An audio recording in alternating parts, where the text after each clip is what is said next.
Ah, les samouraïs de l'Éternel. À l'époque du Club Dorothée, pendant les cours de récré, c'était la comparaison inévitable avec les Chevaliers du Zodiaque.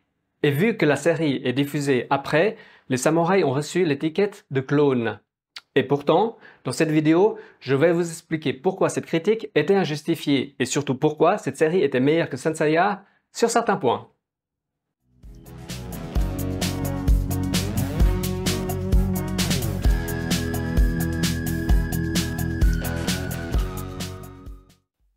Bonjour à tous, bienvenue sur la chaîne, je suis Aitra.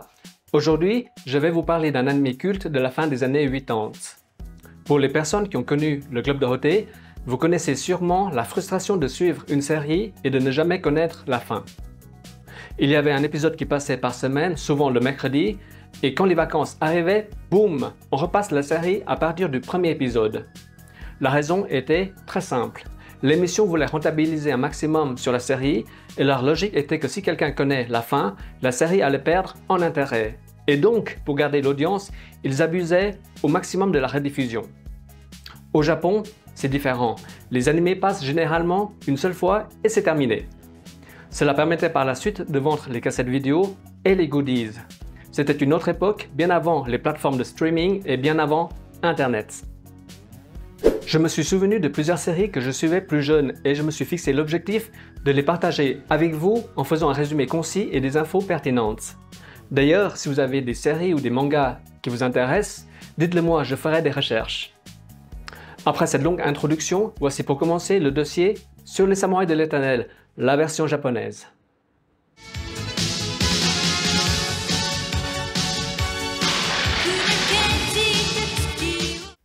Nous sommes dans les années 80. Sunrise, le studio derrière la série, est aussi un gros dans la branche de l'animation japonaise.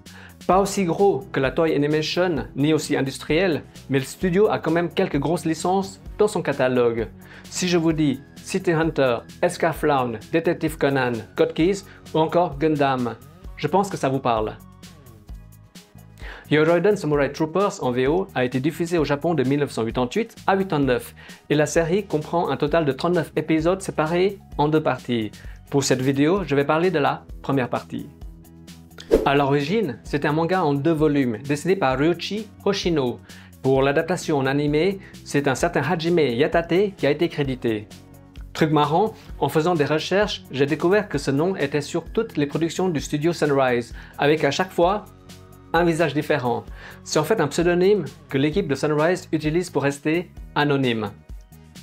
À cette période, nous étions dans la vague des armures et des mechas comme la série Machine Eiyuden Wataru ou Adrien le Sauveur du Monde en VF. Pour aller encore plus loin, j'ai presque envie de dire que l'inspiration pourrait venir de la série Kaiketsu Lion Maru, notamment pour le lore et aussi le boss final qui devient gigantesque. Une chose est sûre, contrairement aux idées reçues, l'inspiration ne vient pas de Saint Seiya. D'ailleurs, Saint Seiya n'a pas l'exclusivité des armures. L'idée autoproclamée par certains fanboys que c'est Saint Seiya qui a tout inventé est ultra faux. Il y a également 3 OAV de plusieurs épisodes qui sont sortis juste après la série TV et qui continuent l'histoire avec nos personnages mais un peu plus matures. Pour l'audience, la série a rencontré un beau succès au Japon. Pour l'étranger, le succès s'est fait sur le tard grâce notamment à son thème qui a parlé aux amoureux de la culture japonaise et spécialement à ceux qui sont attachés au samouraï et le bushido, le code d'honneur du guerrier. Et c'est là que je vais revenir sur Saint Seiya. L'écriture des samouraïs est beaucoup plus cohérente que Saint Seiya. Les actions et le comportement de chaque personnage, gentil comme méchant, sont guidés par ce fameux code d'honneur. Dans Les Chevaliers du Zodiaque, et pourtant j'adore Saint Seiya, la série a hérité des défauts de son auteur. Les fans, vous pouvez dire ce que vous voulez, mais c'est une vérité. Masami Kurumada, l'auteur de Saint Seiya, a l'habitude de prendre les idées à gauche et à droite sans l'avouer et jamais réellement développer le potentiel.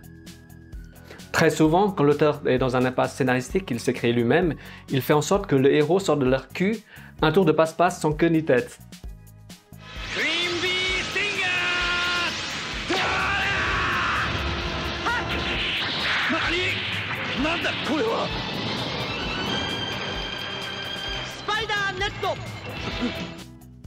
Il y aura peut-être des fans de Saint Seiya qui ne seront pas d'accord, mais restez avec moi jusqu'à la fin de cette vidéo pour ma conclusion. Si vous êtes encore là, c'est que vous n'avez pas peur d'être spoilé. Sinon, allez directement à la fin de la conclusion. Pour les autres, pendant le résumé, je ferai de petites pauses pour vous partager mon avis. Je vais aussi parfois utiliser des équivalents de mots japonais. À la place de Yoja, je vais parler de soldat démon ou encore de démon général à la place de macho. Ce sera plus facile pour la compréhension. Attention, je commence le résumé. 3, 2, 1, c'est parti! L'histoire commence à Tokyo, ou plutôt au-dessus de Tokyo. Après plus de 1000 ans, un seigneur de guerre démoniaque du nom de Arago est sur le point de revenir.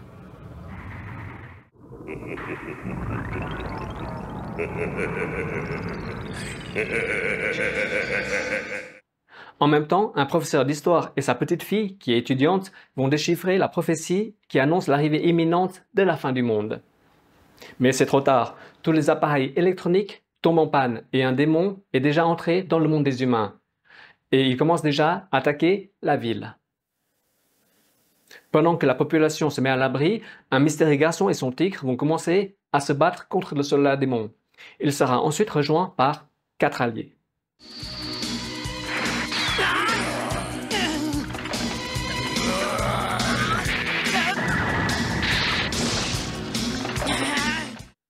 Là, nous voyons directement qui sont les gentils et qui sont les méchants. Le soldat démon va prendre en otage l'étudiante et aussi un gamin qui a été séparé de ses parents pendant la panique.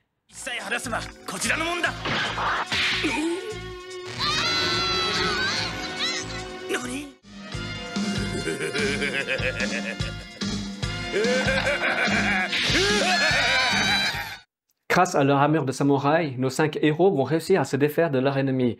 Malgré cette victoire, nous voyons qu'ils ne maîtrisent pas encore leur pouvoir entièrement. Et le pire, c'est qu'ils vont comprendre qu'ils ont vaincu un éclaireur parmi des milliers d'autres soldats démoniaques.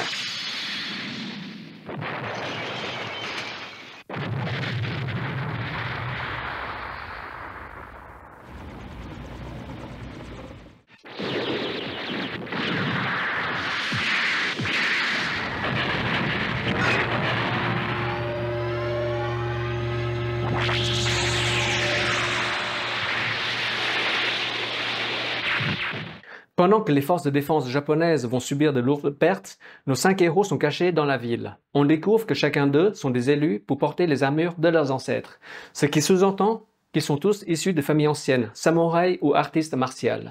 Ryo possède l'armure rouge avec un double katana, son élément est le feu et sa vertu est la vertu. Tuma possède une armure bleu foncé, il manipule un arc et son élément est l'air, sa vertu est la sagesse. Seiji possède l'armure verte. Son arme est un grand sabre à 2 mains. Son élément est la lumière et sa vertu est le respect. Fang possède l'armure orange. Il manie une grande masse qui peut se séparer en 3 parties et son élément est la terre. Sa vertu est la justice. Et enfin Shin qui possède une armure bleu clair. Il manipule un trident et son pouvoir est lié à l'eau. Sa vertu est la confiance. Parmi les alliés, il y a Nasty, l'étudiante en histoire, et Jun, le gamin qui a été séparé de ses parents. Et enfin Byakuen, le tigre blanc de Ryo. Alors c'est malin, c'est une écriture simple pour une présentation efficace. À travers leurs discussions, on arrive à deviner leur personnalité. Pendant que l'un parle d'attaquer le château directement, il y a un autre plus modéré qui va dire il faut mettre en place une stratégie, tandis que l'étudiante va expliquer le pourquoi de la prophétie. En quelques minutes, le spectateur comprend les personnages qui reprennent, ce sont les schémas des héros de Sentai à la Bioman, avec la tête brûlée, le gars cool, le beau gosse, le cerveau, etc. Nos héros n'ont pas le temps de se reposer. Cette fois-ci, c'est un des 4 généraux démons qui vient les défier.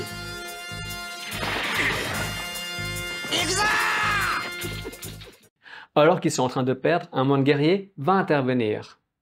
Sur plusieurs épisodes, ce personnage mystérieux du nom de Chaos va intervenir pour guider les héros. Pendant le combat contre le démon général, Arago va intervenir pour séparer les samouraïs en les envoyant à travers le Japon. Et c'est là que l'étudiante, le gamin et le tigre vont jouer un rôle important, puisque c'est eux qui doivent retrouver les samouraïs. Le premier qui va être découvert dans un volcan sera Ryo, le samouraï de feu.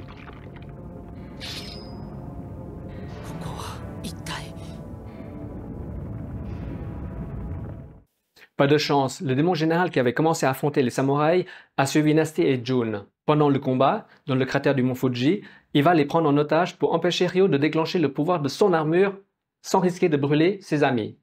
Parce que oui, le magma du volcan booste les pouvoirs du feu de son armure.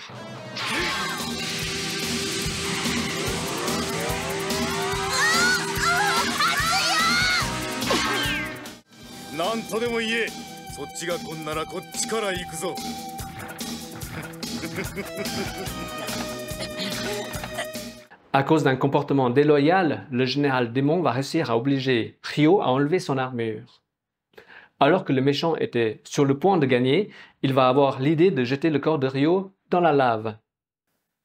Tu sais que son élément est le feu. Pourquoi tu fais cette erreur? Cela va booster le pouvoir du héros qui ne va pas se priver de transformer une défaite programmée en une victoire écrasante.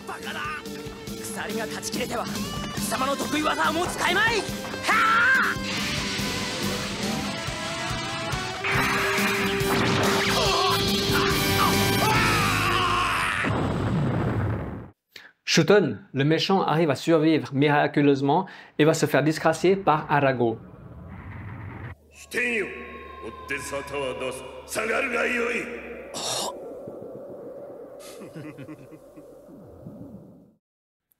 Cela dit, si le chef des méchants n'avait pas envoyé Ryo dans un volcan, peut-être que son général aurait gagné. J'espère qu'il n'a pas fait la même erreur en envoyant tous les héros dans une prison qui est leur élément. Vous savez, comme un prison d'eau pour le samouraï qui maîtrise l'élément de l'eau, ou encore enterrer celui qui maîtrise l'élément de la terre. Si?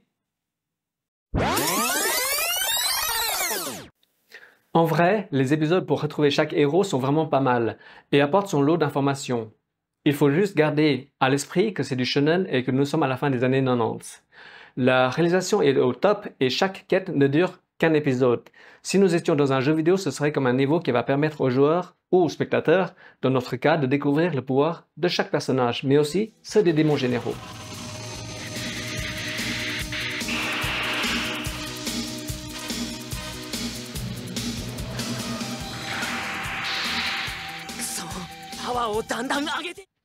Il y a de bonnes, voire de très bonnes idées. Comme dans l'épisode 8, pour retrouver le dernier samouraï, celui de l'air, nos héros vont affronter un général démon qui possède le pouvoir de l'illusion. Seiji, qui possède l'élément de la lumière, va voir sur le reflet de sa lame son ami et va se sacrifier pour faire disparaître l'illusion.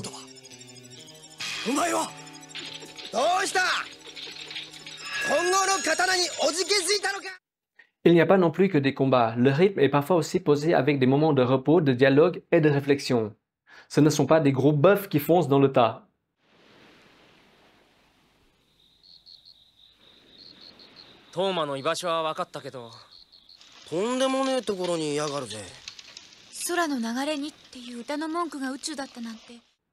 Par exemple, avec l'archer du groupe, nous voyons comment son arc est replié dans son dos.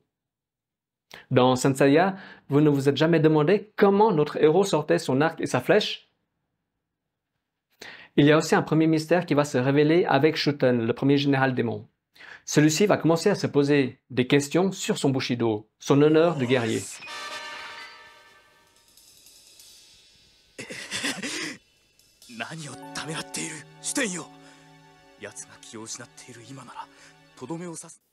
Alors que Shuten était sur le point de perdre une nouvelle fois, Arago va encore intervenir. Le cliffhanger de cet épisode est que Arago cache quelque chose. Parce que oui, il se pourrait qu'il a intentionnellement mis les samouraïs dans leur élément pour les booster.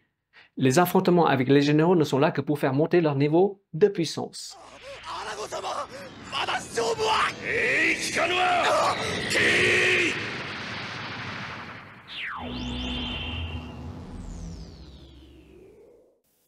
Dans l'épisode 12, nos héros décident de rejoindre le palais de Arago. En traversant la ville déserte, le métro, les rues, j'ai beaucoup aimé la mise en scène.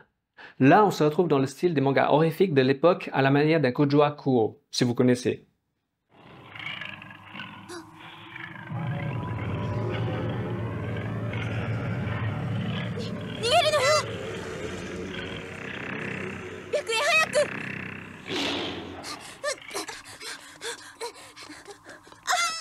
À partir de l'épisode 15, le scénario va faire un bond en avant. Avec une nouvelle défaite de Shuten, Chaos va le confronter. Nous découvrons aussi que le tigre a autrefois appartenu à Chaos 1000 ans auparavant. Mais pour cette nouvelle époque, l'animal a décidé de suivre Ryo.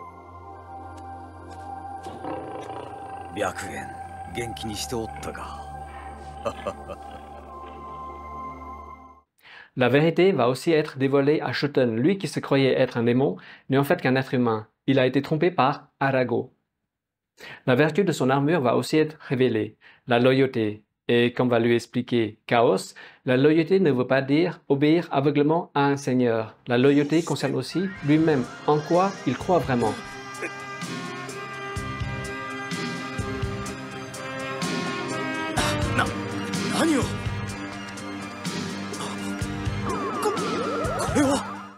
C'est aussi l'épisode des révélations. Shuten va être ramené de force au palais.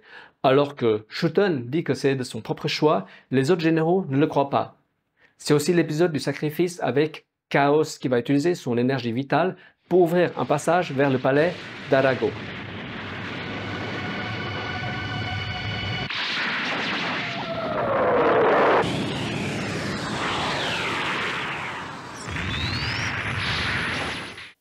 Ensuite, c'est l'assaut vers le palais. Les samouraïs affrontent les soldats démons et les 3 généraux en même temps.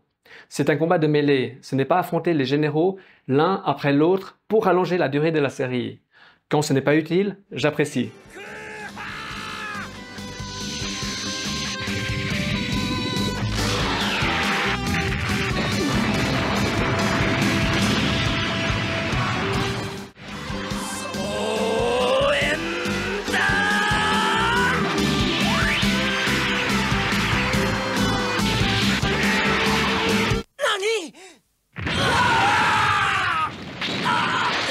En fait, c'était un plan préparé par Arago. Depuis son écran 32K avec bordure en bois, il a poussé les samouraïs et les généraux à se battre pour absorber les énergies négatives. C'est simple, plus ils se battent et plus le pouvoir d'Arago grandit.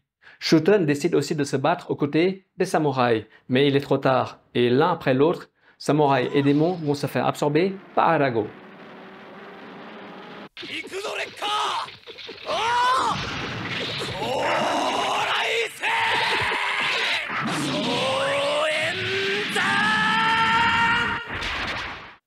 Alors que Ryo va se faire absorber à son tour, il va avoir une vision sur la vérité. Dans un passé, nous découvrons que les armures des samouraïs et celles des 4 généraux démons ont été une seule et même armure, celle d'Arago.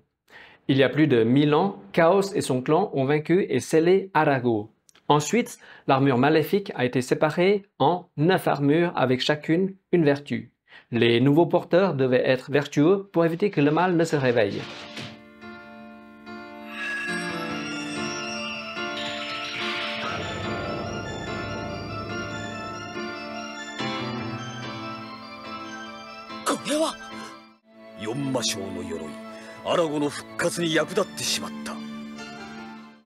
Mais sur les 9, 4 les généraux ont été corrompus.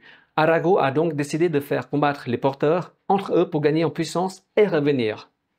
Il ne reste plus que l'armure de Ryo pour que Arago retrouve son plein pouvoir.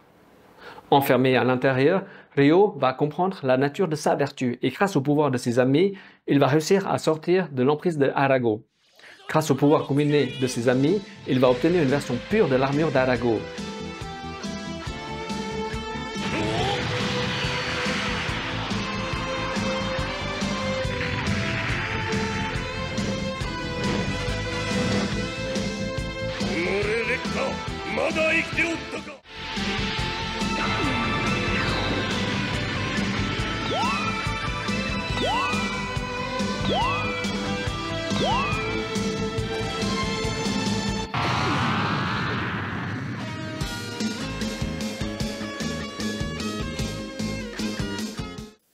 Si vous savez compter, Arago possède le pouvoir de 4 armures, celle des généraux, tandis que Ryo en a 5. Les gentils gagnent.